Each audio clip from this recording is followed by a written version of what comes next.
La paix et la liberté de circulation et de résidence pour une citoyenneté universelle. Qu'est-ce que c'est ? C'est donner à toutes et tous le droit de vivre dans un monde en paix qui garantit le droit de chacun et chacune à la mobilité et à la migration. Pourquoi ? Parce que l'idéal de paix universelle que portait la création des Nations Unies en 1948 est mis à mal par des conflits meurtriers partout dans le monde, et que les lois internationales de la mobilité, construites et contrôlées par les plus puissants, signifient la pauvreté, la souffrance et la mort pour les plus exclus. Par exemple, près de 250 000 personnes sont victimes des guerres chaque année. Et ces conflits assassins coûtent l'équivalent de 10 à 15% du PIB mondial tous les ans. Les marchandises, dont les armes et les capitaux, circulent de façon très libre sur la planète, de même que les citoyens des pays les plus riches. Mais les plus pauvres sont refoulés par des dispositifs ultra-militarisés et sécuritaires. Les pays riches refusent d'accueillir les migrants à la hauteur de leurs moyens. En 2016, le Royaume-Uni avait accueilli 8 000 Syriens, alors que la Jordanie en accueillait plus de 655 000 et que le Liban en comptait plus d'1,1 million. La fermeture des frontières est illusoire et elle tue quotidiennement.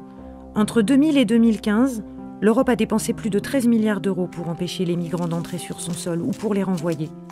Et depuis la même date, 46 000 personnes ont disparu ou sont mortes en cherchant à passer une frontière. La liberté de circulation et d'installation est un droit fondamental garanti par la Déclaration universelle des droits de l'homme. Pourtant, les pays riches persistent à diviser les migrants entre bons et mauvais. Cette acceptation d'une petite minorité légitime le refus de la plupart des autres, présentés comme d'autant plus indésirables. Alors que font les groupes Emmaüs face à cette situation ? Nous ne pouvons plus accepter les politiques répressives, coercitives, sources d'exclusion, de pauvreté et de morts par milliers.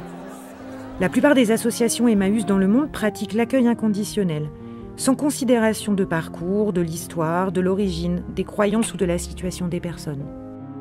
En conformité avec ce principe, la plupart des groupes Emmaüs accueillent des migrants et exercent leur devoir de solidarité à leur égard.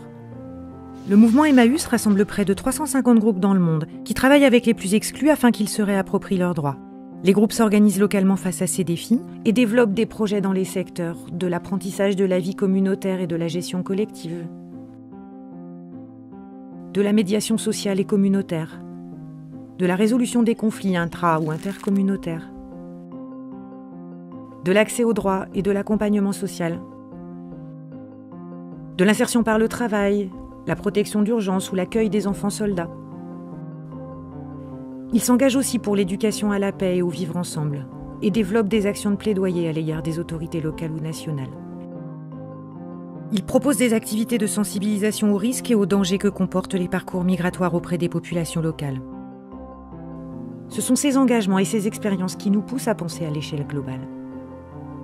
Par-delà ces alternatives locales que nous développons, comment anéantir durablement toutes les causes systémiques de la pauvreté ? C'est pour cela que le mouvement Emmaüs se bat pour la promotion active du dialogue entre les peuples comme alternative au conflit, pour l'instauration d'un modèle de citoyenneté universelle, pour le droit et la possibilité concrète de libre circulation, pour l'accueil des plus vulnérables, contre toutes les formes de racisme et de discrimination.